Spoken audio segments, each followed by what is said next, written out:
Good morning. This morning when I woke up, I suddenly had the thought of laryngitis. What if I were to get laryngitis and y'all could not hear me, and the hundreds of students that I serve every day could not hear me? It would make life super difficult for me. And I thought about hearing God. In that, I thought about hearing God. And the Bible tells us a few things about his voice. Today I want to talk about just one part of hearing his voice.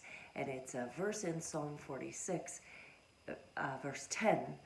Be still and know that I am God.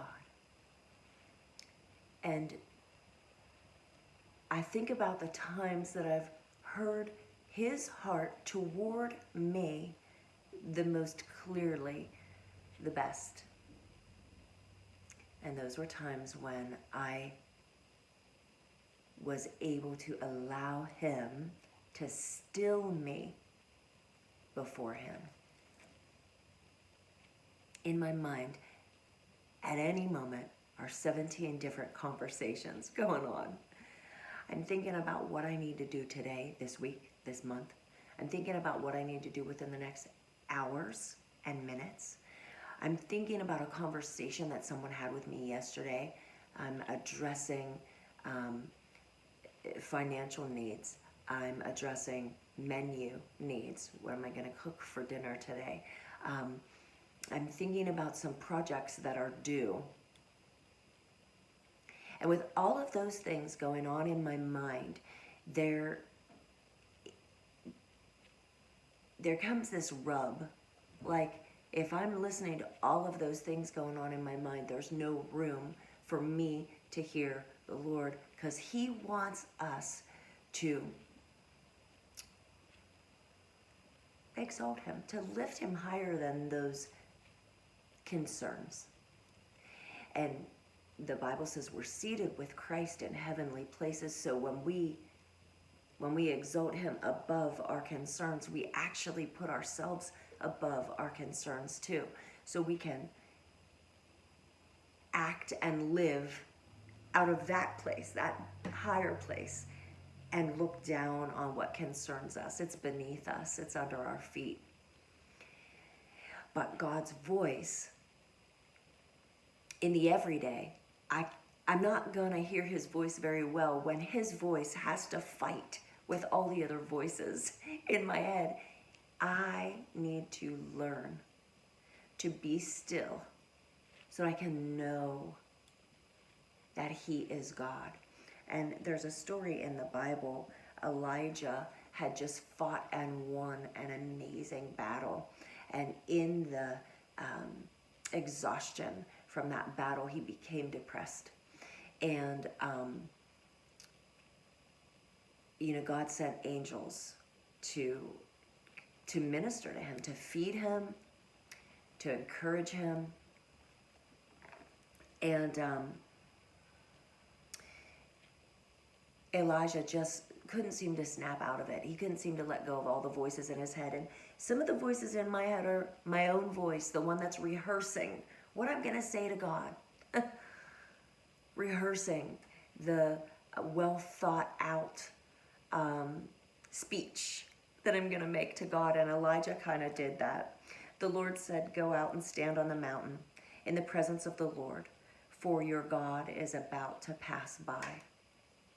Then a great and powerful wind tore through the mountains and shattered the rocks before the Lord. Well, I would expect that to be God's voice. Just mighty power, shattering rocks and busting up mountains. But the Lord was not in the wind. And after the wind, there was an earthquake. Well, I would expect that to be the voice of the Lord, the earthquake. I mean, just shaking things up. But the Lord was not in the earthquake. After the earthquake came a fire. Oh, there it is. It's in the fire. But the Lord was not in the fire. And after the fire came a gentle whisper. Be still and know that he is God. When Elijah heard it, he pulled his cloak over his face and went out and stood in the mouth of the cave. It was the gentle whisper.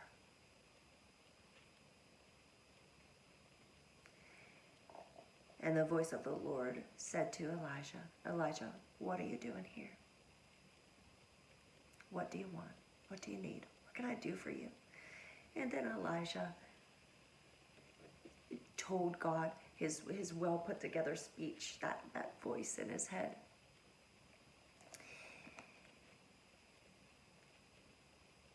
The voice of the Lord.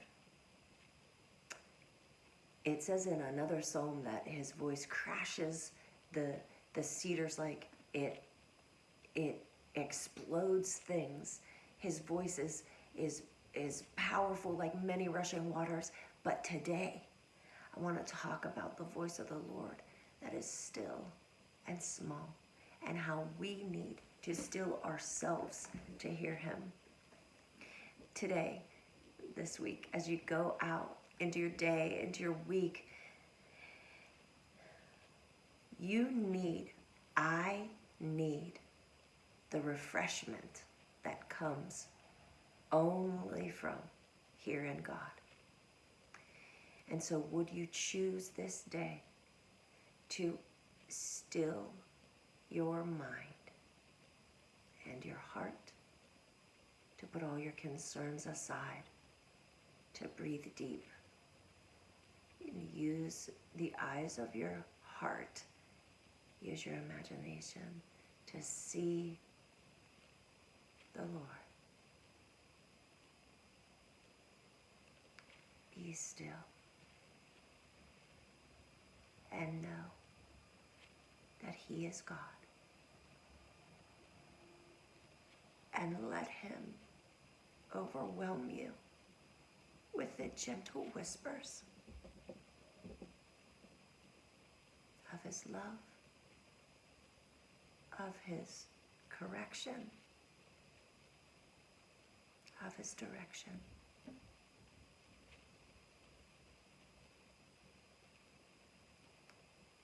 Let him come to you in the gentle whisper today, and prepare yourself by being still to hear him. How he loves you, how he loves me. It's going to be a great day.